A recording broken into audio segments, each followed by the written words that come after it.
بسم اللہ الرحمن الرحیم۔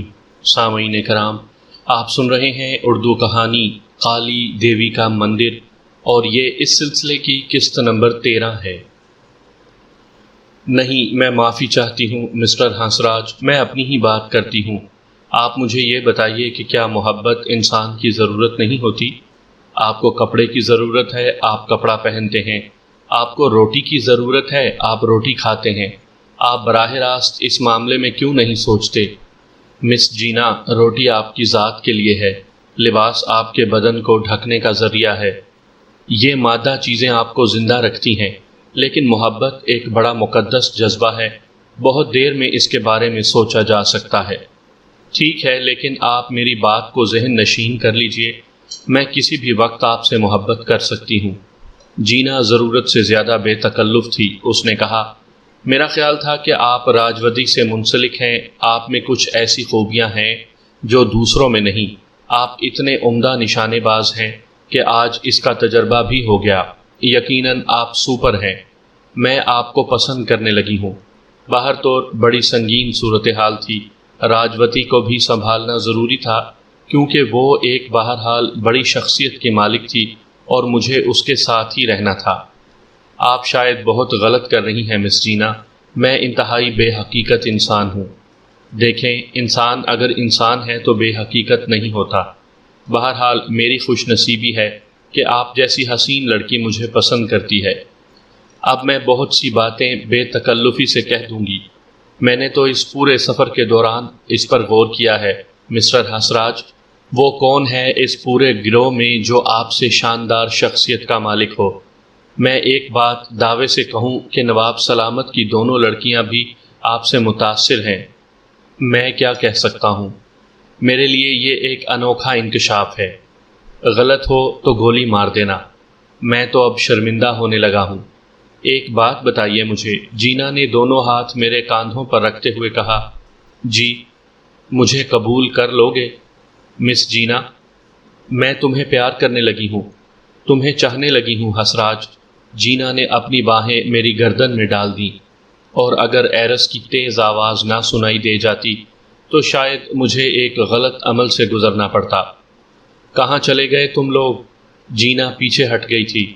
اس نے مایوس نگاہوں سے مجھے دیکھا اور بولی، خیر، ٹھیک ہے، ٹھیک ہے۔ ڈیڈی، خاموش ہو جائیے آپ، جینا نے ایرس کی طرف رخ کر کے کہا، اور پرندوں کی ایک ڈار کی طرف نشانہ لگانے لگی۔ اس نے میرے سہارے سے فائر کیا۔ ناکامی کا کیا سوال تھا؟ اسی دوران ایرس بھی ہمارے پاس آ چکا تھا۔ کمال ہے، تم لوگ تو غضب ڈھا رہے ہو۔ میں نے تو سوچا ہے ڈیڈی کہ اس مہم کے دوران میں مسٹر ہنسراج سے بہت کچھ سیکھوں گی۔ بہرحال ہم لوگوں نے پرندوں کے انبار لگا لیے تھے، اتنے کہ سب لوگوں کے لیے کافی ہو جائیں۔ پھر یوگان کا خیال بالکل درست نکلا۔ شکاریوں کی ٹولیاں منہ لٹکائے واپس آ گئی تھیں۔ البتہ رانا ہریش مکھرجی واپس آئے تو ایک چھوٹا سا ہرن ان کے ساتھ تھا، اور اس شکار پر وہ شرمندہ تھے، لیکن دوسروں کو انہوں نے خالی ہاتھ دیکھا تو کہے لگانے لگے۔ لیجئے مس راجوتی، ہم تو بلا وجہ ہی شرمندہ تھے، یہاں تو سب کی ہی بری حالت ہے۔ مگر یہ قصہ کیا ہے؟ راجوتی بولی، ہمارا خیال غلط ہے، اس علاقے میں شکار ہمارے قابو میں آنے والا نہیں ہے۔ پھر اب کیا ہوگا؟ بھائی، شکار تو ملا نہیں، اب اپنی اوقات پر ہی آیا جائے۔ یعنی بھوک لگنے لگی ہے، ان لوگوں سے کہو کہ کھانا تیار کریں۔ اور اس ہرن کے بچے کا کیا ہوگا؟ اسے رکھ لیتے ہیں، دیکھ دیکھ کر خوش ہوں گے، ہردیپ سنگھ نے کہا لگا کر کہا، اور دوسرے لوگ بھی ہنسنے لگے۔ اس سے بہتر تو تھا کہ پرندوں کا ہی شکار کیا جاتا۔ ایرس نے اداکاری شروع کر دی۔ جی ہاں، پرندے آسمان سے ٹپک رہے ہیں کہ آئیے مسٹر ایرس اور ہمیں شکار کر لیں۔ کبھی تو عقل کی بات کیا کرو۔ یار، میں تو عقل کی بات ہی کر رہا ہوں، لیکن تم لوگ اپنے آپ کو شکاری کیوں سمجھنے لگے ہو؟ تم تو شکاری ہو۔ یقیناً ہوں۔ تمہیں شبہ ہے اس بات پر؟ ایرس فخر سے سینہ پھلا کر بولا۔ اس وقت اس کی گڈی چڑھی ہوئی تھی۔ ارے پیارے شکاری، اتنے پرندوں کو آسمان سے اتار کر لاؤ، بڑی مہربانی ہوگی تمہاری، بڑی بھوک لگ رہی ہے، رائے ہردیپ سنگھ نے طنزیہ لہجے میں کہا۔ آپ کیا کہتے ہیں؟ ایرس نے مرزا سلامت بیگ کی طرف رخ کر کے کہا۔ چھوڑو یار، بھوک کے مارے جان نکلی جا رہی ہے، اور تم لوگوں کو مذاق کی سوجی ہے۔ بڑی شرمندگی کی بات ہے کہ ہمارے اطراف میں جانور ہم پر کہکہے لگاتے پھر رہے ہیں اور ہم کچھ بھی نہیں کر پائے۔ نواب سلامت بیگ نے کہا، اگر پرندوں سے دلچسپی ہو تو ہمیں اجازت دے دیجیے۔ ایرس پھر بولا، یار تجھے کیا ہو گیا ہے، میری سمجھ میں نہیں آ رہا۔ تو پھر جائیے اور کر لائیے شکار، بڑی نوازش ہوگی آپ کی۔ رانا ہریش مکھرجی نے بھی طنزیہ لہجے میں کہا۔ آؤ بیٹے آؤ، تم لوگ بھی آ جاؤ، ایرس نے بھوٹانیوں سے اور جینا سے کہا۔ بھوٹانیوں کے علاوہ کسی نے اس کے ساتھ جانے کی کوشش نہیں کی تھی۔ میں ایک طرف کھڑا تھا۔ یار یہ انوکھا مذاق ہے، میں کہتا ہوں کھانے کی تیاریاں کرو، اس بھاگ دوڑ نے بھوک بری طرح چمکا دی ہے۔ وہ سب ایرس کی واپسی کا انتظار کرنے لگے، پھر دور سے ایرس کو آتے دیکھ کر سب مچل پڑے۔ بہت سے برتن ساتھ لائے جا رہے تھے۔ یہ کیا لا رہا ہے؟ سب سرگوشیوں کے انداز میں بولے۔ پتہ نہیں۔ ایرس فخر سے سینہ پھلائے ان کے درمیان پہنچ گیا اور پھر سب لوگ ان پرندوں کو دیکھنے کے لیے ٹوٹ پڑے۔ بلا شبہ یہ ایک جادوئی کارنامہ ہی معلوم ہوتا تھا۔ سب حیران رہ گئے۔ یہ ایرس یہ کہاں سے آئے؟ شکار کیے ہیں؟ کہاں سے؟ کب؟ ان پہاڑی ٹیلوں کے دوسری جانب جھیل ہے اور ایرس نے میری جانب دیکھا، پھر جینا کی طرف، پھر بولا، اور میرے ساتھ ایک ماہر شکاری بھی موجود ہے۔ کون؟ نواب سلامت بیگ تعجب اور دلچسپی سے بولے۔ رانا ہریش مکھرجی نے میری طرف دیکھا تھا، لیکن میں نے جان بوجھ کر رخ دوسری جانب بدل لیا۔ میری بیٹی جینا، ایرس نے کہا، اور جینا کا چہرہ خوشی سے کھل اٹھا۔ سب لوگ بے یقینی کے عالم میں جینا کو دیکھ رہے تھے اور جینا خواہ سر بلند ہو گئی تھی۔ دوسری لڑکیاں بھی حیرانی سے جینا کو دیکھ رہی تھیں، لیکن میں نے دیکھا کہ راجوتی کا چہرہ اتر گیا ہے۔ ویسے اندازہ ہو گیا تھا کہ رانا ہریش مکھرجی کو پتہ چل گیا ہے کہ پرندوں کے شکار میں صرف اور صرف میرا ہاتھ ہے۔ بھوٹانی ملازم کھانے کی تیاریوں میں مصروف ہو گئے اور باقی لوگ اپنے اپنے ٹریلر میں چلے گئے۔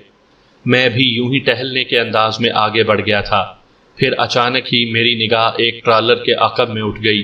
میں نے راجوتی کو دیکھ لیا تھا، شاید وہ کسی سے باتیں کر رہی تھی۔ میں نے خود بھی ایک آڑ میں کھڑے ہو کر اسے دیکھا۔ دوسرے آدمی کا تو اندازہ نہیں ہو سکتا تھا کہ وہ کون تھا، لیکن راجوتی کہہ رہی تھی، مجھے یقین نہیں آتا کہ یہ سارے پرندے جینا نے شکار کیے ہیں۔ سب سے بڑی بات تو ان کی تلاش تھی۔ دوسری آواز سنائی دی، لیکن اتنے پرندوں کا شکار بھی تو معمولی بات نہیں ہے۔ بے شک بے شک، مگر آپ تو یہاں موجود تھے انکل۔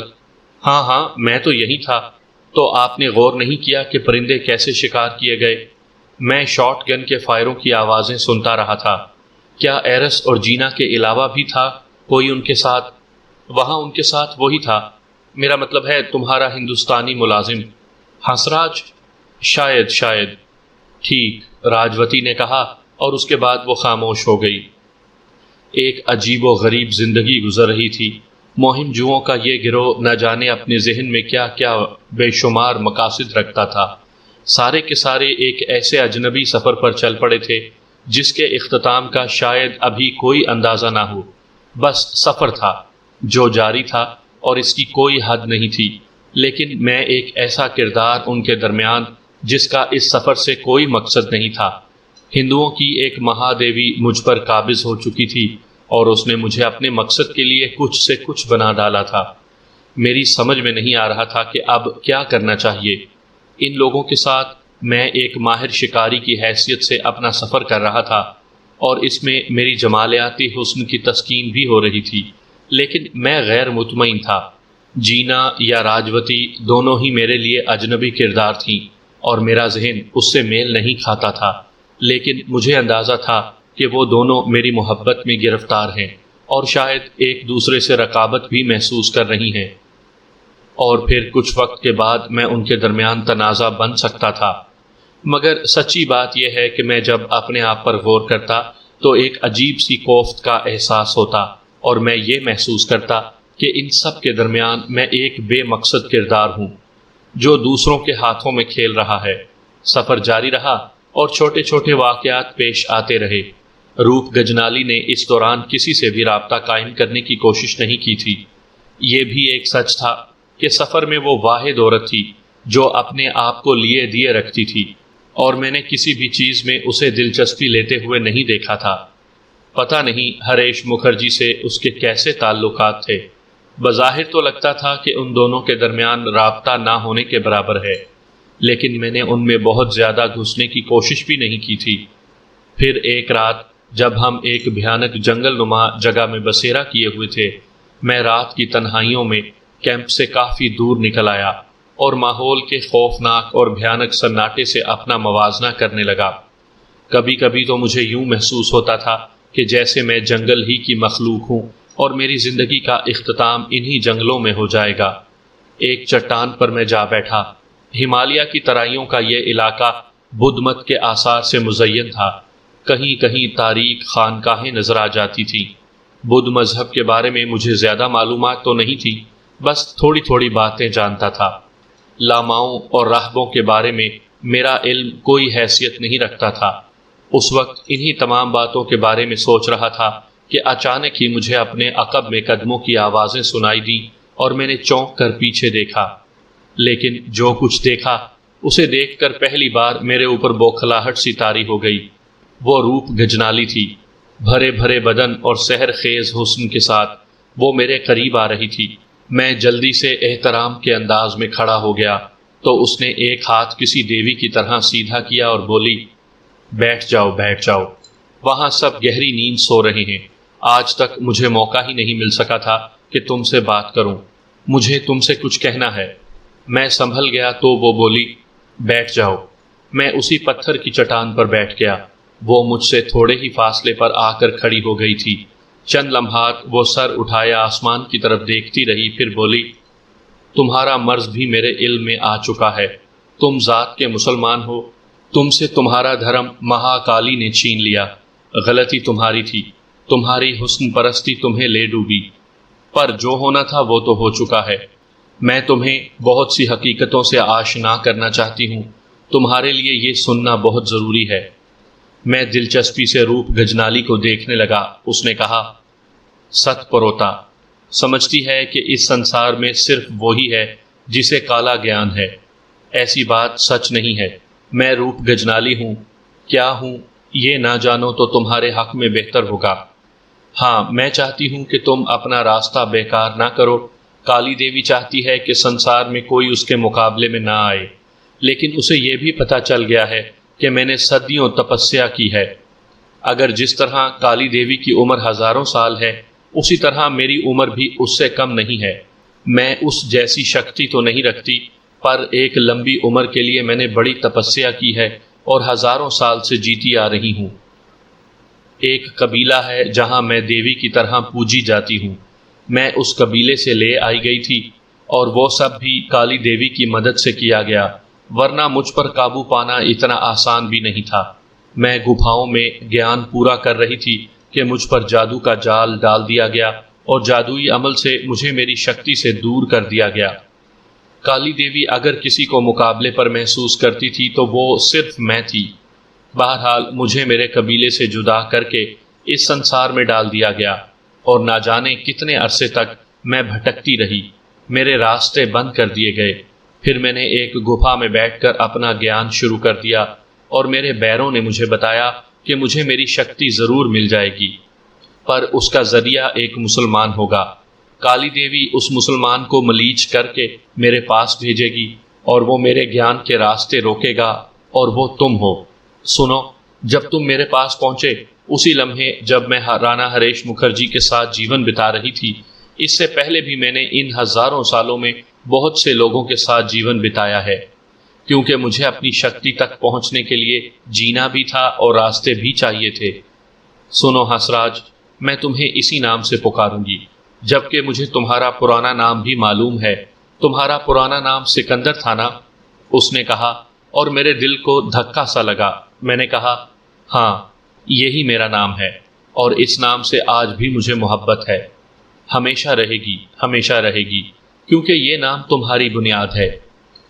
مگر مجھ سے دھوکے سے یہ نام چھین لیا گیا، میں جانتی ہوں، اور مجھے اس طرح یہ سفر کرتے ہوئے خوشی محسوس نہیں ہوتی، جبکہ تم یہ بھی جانتی ہو روپ گجنالی کہ کالی دیوی نے مجھے تمہارے پاس اسی مقصد کے لیے بھیجا ہے۔ اچھی طرح جانتی ہوں، اچھی طرح جانتی ہوں۔ تو پھر بتاؤ میں کیا کروں؟ میں خود تمہارے خلاف ایک قدم نہیں اٹھانا چاہتا، اور میں نہیں جانتا کہ مجھ جیسا بیکار انسان تم جیسی بڑی قوتوں کے لیے کیا کر سکتا ہے۔ ان باتوں کو چھوڑو، تم نے کوشش کی تھی کہ تم اپنے آپ کو گم کر دو، لیکن بھرپور طریقے سے ایسا نہ کر سکے۔ میں تمہیں ترکیب بتا سکتی ہوں کہ تم کس طرح گم ہو سکتے ہو سکے تو کوشش کر لو۔ حالانکہ وہ جادوگرنی مسلسل تمہارا پیچھا کر رہی ہے، میں کالی دیوی کی بات کر رہی ہوں۔ میں کوشش کروں گا، بھرپور کوشش کروں گا۔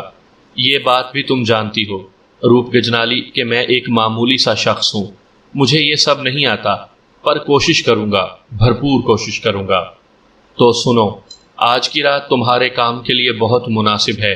یہاں سے اٹھو اور صبح تک سفر کرتے رہو۔ صبح کو تم جہاں پہنچو گے وہاں تمہیں ایک پرانی خانقاہ ملے گی۔ خانقاہ میں ایک راہب موجود ہے، وہ تمہاری بھرپور سہایتا کرے گا۔ جو کچھ وہ تمہیں بتائے گا وہی تمہارے آگے کے جیون کے لیے کارآمد ہے۔ من چاہے تو میری بات پر عمل کر لو، اور اگر نہ من چاہے تو جو تمہاری مرضی ہو وہ کرو۔ میں اپنا کام کر رہی ہوں، یہ لوگ اسی جانب بڑھ رہے ہیں جہاں میں انہیں لے جانا چاہتی ہوں۔ ان سب کے من میں دولت ناچ رہی ہے۔ دولت انہیں ملے گی، لیکن بڑی مشکلوں کے بعد۔ روپ گجنالی مزید الفاظ کہے بغیر واپس مڑی، اور کچھ لمحوں کے بعد میری نگاہوں سے اوجھل ہو گئی۔ لیکن میرے دل و دماغ میں جو ہلچل مچ گئی تھی وہ میرے لیے ناقابل برداشت تھی۔ کیا کروں کیا نہ کروں، سوچ سوچ کر میرا دماغ پھٹا جا رہا تھا، اور اس کے بعد ایک دیوانگی ہی کے عالم میں میں اپنی جگہ سے اٹھا اور تاریک راستوں پر چل پڑا، ہر بات سے بے نیاز، ہر احساس سے بے نیاز۔ راستہ کس طرح کٹا مجھے معلوم نہیں تھا۔ صبح کو جب میں چل چل کر تھکن سے چور ہو گیا تھا تو وہ خانقاہ نظر آئی جہاں پہنچ کر میں دروازے پر گر پڑا تھا۔ پھر جس شخص نے مجھے اٹھایا اس کا نام پدم سرگونا شیوا تھا۔ پدم سرگونا شیوا سفید بالوں والا ایک بوڑھا آدمی تھا، لیکن کافی طاقتور تھا۔ 3 دن تک وہ میری مدد کرتا رہا۔ اس دوران ایک اور شخص کو بھی میں نے وہاں دیکھا جو بڑی پیاری سی شخصیت کا مالک تھا، اور اس نے میری بڑی خدمت کی تھی۔ جب میرے ہوش و حواس درست ہوئے تو میں نے اس سے کہا، تم کون ہو بھائی؟ میرا نام عظیم خان ہے۔ بہت عرصے کے بعد ایک مسلمان نام سن کر مجھے خوشی ہوئی تھی۔ حالانکہ رانا ہریش مکھرجی کے گروہ میں نواب سلامت بیگ بھی موجود تھے، لیکن وہاں کی صورتحال بڑی تکلیف دہ ہو گئی تھی۔ پدم سرگونا شیوا میرا علاج کر رہا تھا۔ بعد میں مجھے معلوم ہوا کہ جب میں اس خانقاہ کے باہر پہنچا تو شدید بخار میں مبتلا تھا۔ عظیم خان نے اپنے بارے میں بتاتے ہوئے کہا، بس یوں سمجھ لو کہ میرا ماضی بھی ایک انوکھی کہانی ہے۔ عاشق تھا، خودکشی کر لی اور دریائے سونا گاچی میں کود پڑا۔ سونا گاچی مجھے یہاں تک بہا کر لے آئی، اور یہاں مجھے پدم سرگونا شیوا نے بچا لیا اور اپنا چیلا بنا لیا۔ لیکن اس نے مجھ سے میرا مذہب نہیں چھینا، بلکہ مجھے تعلیم دی کہ زندگی کھونے کی چیز نہیں ہے، اسے پانے کے لیے اپنے آپ کو کسی کے حوالے کر دو۔ عظیم خان بڑا خوش مزاج شخص تھا۔ میری اور اس کی دوستی ہو گئی، اور میں نے اسے اپنے بارے میں بتا دیا۔ تب ایک دن پدم سرگونا شیوا نے کہا، ہاں تمہاری کہانی مجھے پہلے بھی معلوم ہو چکی ہے۔ تم نے اپنا دھرم کھو دیا ہے۔ میرے پاس ایسا کوئی علم نہیں ہے کہ میں تمہیں تمہارے مذہب کی واپسی کا ذریعہ بتا سکوں۔ ہاں، اگر کالی دیوی اور روپ گجنالی کے پھیر سے نکلنا چاہتے ہو تو ایک عمل کر لو۔ میں سب کچھ کرنا چاہتا ہوں پدم مہاراج۔ اپنے آپ کو 2 صدی پیچھے لے جاؤ، اور وہاں جو کچھ تم پر بیتے اس میں اپنے آپ کو گم کر دو۔ جب تم صدیوں پہلے کے سنسار میں چلے جاؤ گے تو کالی دیوی تمہیں تلاش نہیں کر سکے گی۔ میں نے حیرت سے یہ ساری کہانی سنی۔ پھر میں نے کہا، مگر میں کیسے جا سکتا ہوں مہاراج؟ میں تمہیں صدیوں پیچھے کے جیون میں پہنچا دوں گا۔ تم اپنا ایک نام اختیار کر لو اور مجھے بتا دو، پھر میں تمہیں اگلا کام بتاؤں گا۔ بہت دنوں کے بعد ایک دل کو ایک خوشی کا احساس ہوا تھا۔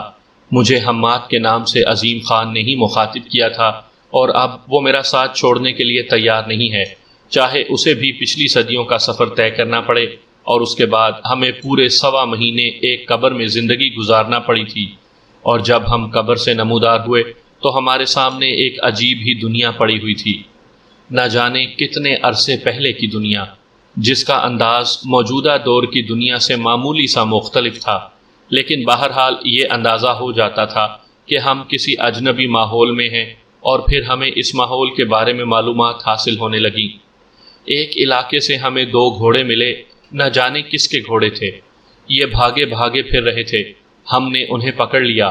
عظیم خان بہت ہی دلچسپ انسان تھا، وہ مجھے حماد کہہ کر مخاطب کرتا تھا۔ اس کی محبوبہ کا نام لیلا تھا، جس کے حصول میں ناکام ہونے کے بعد اس نے خودکشی کی کوشش کی تھی۔ بہرحال اس انوکھی دنیا کے بارے میں یہ سوچنا کہ یہ بہت عرصے پہلے کی دنیا ہے بڑا عجیب لگتا تھا۔ جو کچھ ہمیں نظر آ رہا تھا اس سے یہ اندازہ ہو جاتا تھا کہ یہ ذرا الگ ہی ماحول ہے۔ عظیم خان بڑے کام کا آدمی تھا، تھوڑے ہی وقت میں اس نے معلوم کر لیا کہ یہ ایک قبائلی علاقہ ہے اور یہاں کس کی اجارہ داری چلتی ہے۔ شمانیہ کی آبادی دور دور تک پھیلی ہوئی تھی اور وہیں کے رہنے والے وہیں کے لوگوں سے خوف زدہ رہتے تھے۔ کچھ عجیب سا گڑبڑ ماحول تھا۔ ہم آوارہ گردی کرتے ہوئے ایک بستی میں پہنچ گئے۔ بستی کے بارے میں ہم نے اس دھوئیں سے اندازہ لگا لیا تھا جو ہمیں بہت دور سے نظر آیا تھا۔ ہم دھوئیں کی نوعیت کا اندازہ لگانا چاہتے تھے، اور ظاہر ہے دھواں بستیوں سے ہی اٹھتا ہے۔ بستی جو کوئی بھی تھی شاید نشیب میں تھی۔ طویل فاصلہ طے کرنے کے بعد ہمیں وہ بستی نظر آئی اور ہم نے وہاں ایک جگہ پوشیدہ ہو کر وہاں کا جائزہ لینا شروع کر دیا۔ ڈھلانوں پر کھیت بکھرے ہوئے تھے، بھیڑیں اور بکریاں بھی نظر آ رہی تھیں۔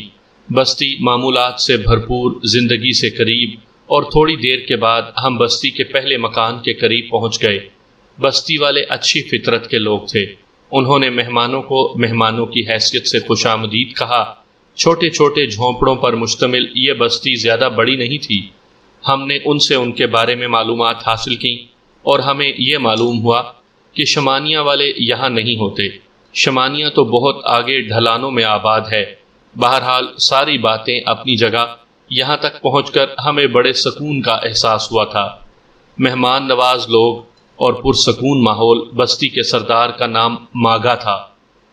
ماگا سے ہم نے شمانیہ کے بارے میں پوچھا تو ماگا نے ادھر ادھر دیکھ کر خوفزدہ لہجے میں کہا، ہماری بستی کا کوئی بھی شخص شمانیہ کی برائیوں میں نہ ایک لفظ سننا پسند کرے گا اور نہ ہی تم سے کچھ کہنا، لیکن میں تمہیں بتاؤں ہم شمانیہ سے خوفزدہ ہیں۔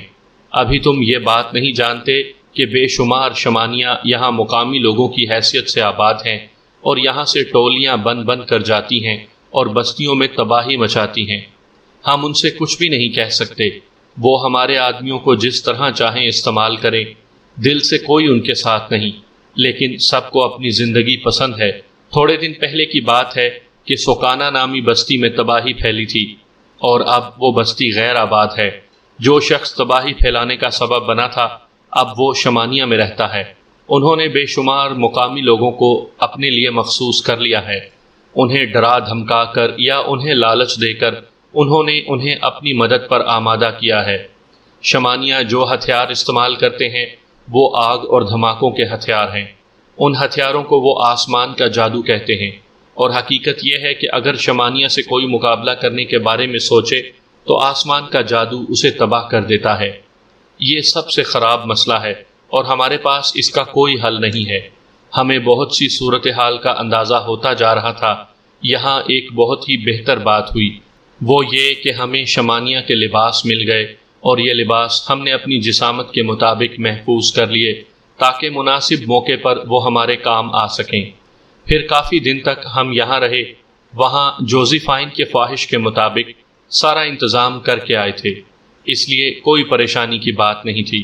آخرکار یہاں کافی قیام کے بعد اور شمانیہ کا نقشہ مرتب کر کے ہم لوگ وہاں سے آگے چل پڑے۔ عظیم خان اب بہت زیادہ شرارتیں کرنے لگا تھا۔ کئی بار اس نے پورے اعتماد کے ساتھ کہا تھا کہ اب زندگی کا تو کوئی امکان نہیں ہے، تھوڑی بہت زندگی باقی ہے، وہ انہی پراسرار وادیوں میں گزر جائے گی۔ یہ وادیاں ہمیں زندہ واپس جانے کی اجازت کبھی نہیں دیں گی۔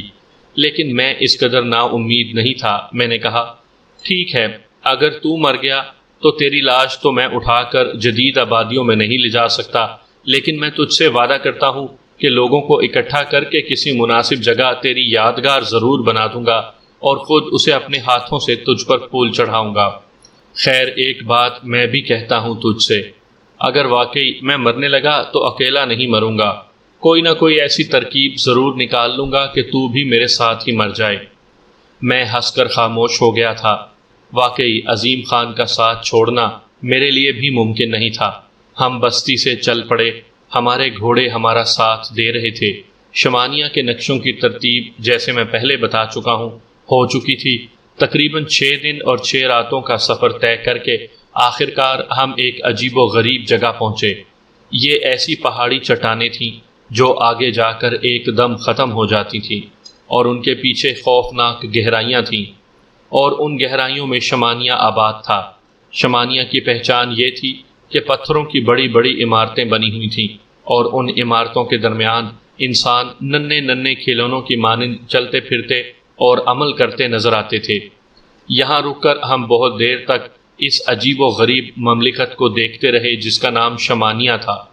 ہم یہ فیصلہ نہیں کر پا رہے تھے کہ اب ہمیں کیا کرنا چاہیے، حالانکہ راستے میں ہم نے شمانیہ کے لباس پہن لیے تھے اور اپنی رائفلوں اور ایمونیشن کے ساتھ مکمل طور پر شمانیہ بن چکے تھے۔ لیکن اس کے باوجود یہاں کا مکمل جائزہ لینے کے بعد ہی ہم ان کے درمیان جا سکتے تھے۔ کوئی بھی خطرہ ہماری زندگیاں ختم کر سکتا تھا۔ اب اسے تقدیر کی رہنمائی کہا جائے یا پھر تدبیر کی کاریگری، کہ ہم ان لوگوں میں پوری طرح چلے گئے تھے اور بستی کے کسی بھی شخص نے ہماری جانب کوئی توجہ نہیں دی تھی۔ ہمارا یہاں پہلا دن اور رات بھی گزر گئی، لیکن کوئی کارروائی وجود میں نہیں آئی جو مشکلات کا باعث ہوتی۔ جب ہمیں یقین ہو گیا کہ ہماری شخصیت یہاں بے داغ ہے تو ہم نے شمانیہ کی آبادی کا جائزہ لینا شروع کر دیا۔ ہمیں یہاں کے بارے میں مکمل معلومات درکار تھیں، اور سب سے پہلے کوئی ایسا ٹھکانہ کرنا تھا جو ہمارے لیے قیام گاہ کی جگہ مہیا کر دے۔ بڑی احتیاط کے ساتھ ہم نے اس پوری جگہ کا چکر لگایا۔ ہم نے دیکھا کہ یہاں کے رہنے والے ہمارے جیسے نقوش ہی رکھتے ہیں۔ شاید یہی بات تھی جس کی وجہ سے وہ ہماری طرف توجہ نہیں دے رہے تھے۔ اینٹوں کے مکانات میں زندگی گزارنے کے انداز چند ہی لمحوں میں اپنی وضاحت کر دیتا تھا۔ ہم کسی ایسے محل کی تلاش میں تھے جو ہمارے لیے بہتری مہیا کرے۔ پھر عظیم خان نے یہاں اپنی ذہانت کا مظاہرہ کیا۔ بوڑھی عورت شیزالیہ اپنا ساز و سامان اٹھائے جا رہی تھی، اس کے قدم لڑکھڑا رہے تھے۔ عظیم خان نے جلدی سے آگے بڑھ کر شیزالیہ کو سہارا دیا اور اس کا سامان اپنے شانوں پر رکھتے ہوئے بولا، بڑی اماں، یہ تو بہت بری بات ہے کہ ہم جیسے جوانوں کا سامنا ہونے کے باوجود تم خود سامان اٹھائے جا رہی ہو۔ بوڑھی نے ہمیں حیرت سے دیکھا اور پھر آہستہ سے بولی، کون ہو بیٹا تم؟ لو بڑی اماں، بیٹا کہنے کے بعد پوچھ رہی ہو کہ کون ہیں ہم؟ عظیم کی چرب زبانی پر میں حیران تھا۔ بوڑھی عورت کے چہرے پر ایسے آثار نظر آئے جیسے وہ رونے والی ہو۔ عظیم نے آگے بڑھتے ہوئے کہا، اپنا گھر بتاؤ تاکہ ہم یہ سامان تمہارے گھر پہنچا دیں۔ میرے ساتھ ساتھ چلے آؤ۔ اور ہم بوڑھی کا سامان لیے ہوئے ایک چھوٹے سے جھونپڑے میں پہنچ گئے جس کا دروازہ بند نہیں تھا۔ سامان اندر رکھتے عظیم خان نے کہا، اماں، جب بھی کوئی کام ہو ہمیں آواز دے لینا۔ سنو بیٹا، کہاں جا رہے ہو؟ بس اماں، چلتے ہیں۔ بیٹا ایسے نہ جاؤ، میرے ساتھ کچھ وقت گزار لو۔ آج تم نے میرے دل میں نہ جانے کون سے دبے ہوئے دکھ تازہ کر دیے ہیں۔ عظیم خان جھونپڑی کی زمین پر بیٹھ گیا اور بولا، بڑی اماں، تم دکھی نہ ہو۔ یقین کرو، جب ہم نے تمہیں سامان اٹھا کر لڑکھڑاتے قدموں سے جاتے ہوئے دیکھا تو ہمارے دل نے کہا، لعنت ہے ہماری جوانی پر جو تمہارے کام نہ آ سکے۔ اپنے دل سے ہر دکھ نکال دو، ہمیں آواز دو گی، ہم تمہارے پاس آ جائیں گے۔ بیٹا شمانیہ ہو؟ ہاں بڑی اماں۔ تو پھر تھوڑا وقت تو میرے پاس گزار دو۔ تمہارا گھر کہاں ہے؟ نہیں بڑی اماں، ہمارا کوئی گھر نہیں ہے۔ ارے واقعی؟ اگر ایسا ہے تو کیا یہ جھونپڑا تمہارے لیے کارآمد نہیں ہوگا؟ نہیں بڑی اماں، جھونپڑا تمہارا ہے۔ بڑی اماں کیے جا رہے ہو، حالانکہ جب میں نے تم سے سامان اٹھانے کے لیے منع کیا تھا تو تم نے کہا تھا کہ بیٹا بھی کہہ رہی ہوں میں تمہیں، اور اس کے بعد سامان تمہارا سر پر رکھوانے سے گریز بھی کر رہی ہوں۔ کیا کیا ہے میں نے؟ عظیم بولا۔ تو بڑی اماں کہہ کر تم جھونپڑے کو میرا کہہ رہے ہو؟ لو بھائی، یہ تو بہت برا ہوا۔ کیوں، کیا ہوا؟ بڑی اماں کو ہماری وجہ سے تکلیف ہوگی۔ بیٹا تمہاری وجہ سے مجھے یہی تکلیف ہو سکتی ہے جو اس وقت ہوئی، یعنی یہ کہ میں اتنا بوجھ اٹھانے سے بچ گئی۔ میرے 2 جوان بیٹے ہوں تو میری زندگی بٹ جائے گی۔ مگر بڑی اماں، اگر مگر کچھ نہیں، اب تم میرے پاس ہی رہو گے۔ میرے پاس جو کچھ ہے، کھانے پینے کی کسی چیز کی کوئی کمی نہیں ہے۔ بڑی اچھی زمینیں ہیں میری، اس سے سبزیاں آتی ہیں، لیکن بس تنہا ہوں دنیا میں۔ ایک بیٹا تھا جس کا نام نورا تھا، اور بس اس کے بعد نورا دنیا سے رخصت ہو گیا اور میری زندگی میں کچھ نہ رہا۔ اب اگر تقدیر نے مجھے 2 بیٹے عطا کر دیے ہیں تو کم از کم میرے ساتھ یہ سلوک تو نہ کرو۔ عظیم خان نے میری طرف دیکھ کر مجھے آنکھ ماری اور بولا، یہ تو بہت بری بات ہوگی، بڑی اماں سمجھیں گی کہ ہم… کچھ نہیں سمجھوں گی، میں کچھ نہیں کہوں گی، تم بس میرا دل نہ توڑو۔